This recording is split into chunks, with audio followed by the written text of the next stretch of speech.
नमस्कार दोस्तों, मैं सरिता यादव अपने YouTube चैनल पर आप लोगों का स्वागत करती हूँ। आप लोगों के बीच एक बहुत प्यारा सा चर्चा भजन सुनाने जा रही हूँ। कैसा लगा कमेंट बॉक्स में जरूर बताइएगा। एक गौरा का मन गुनवा बाटे तोहरा भोला में, चर्चा होल गौआ टोला में ना।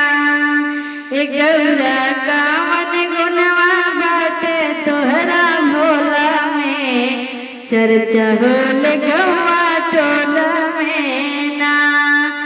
कोढ़िया के काया दिहल नीरधन के माया, कोढ़िया के काया दिहल नीरधन के माया, नीरधन के माया हो नीरधन के माया।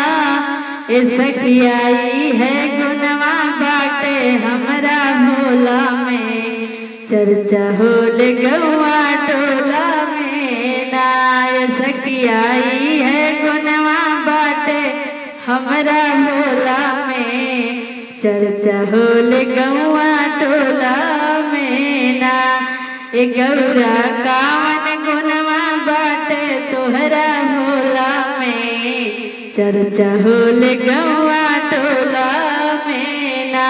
ए गौरा कावन गुनवा बाटे तोहरा भोला में, चर्चा होल गौआ टोला में ना।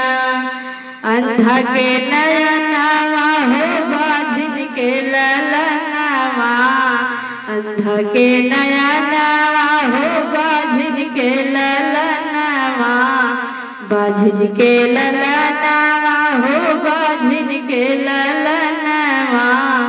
ए सखियाई है गुनवा बाटे हमरा भोला में, चर्चा होल गौआ टोला में ना।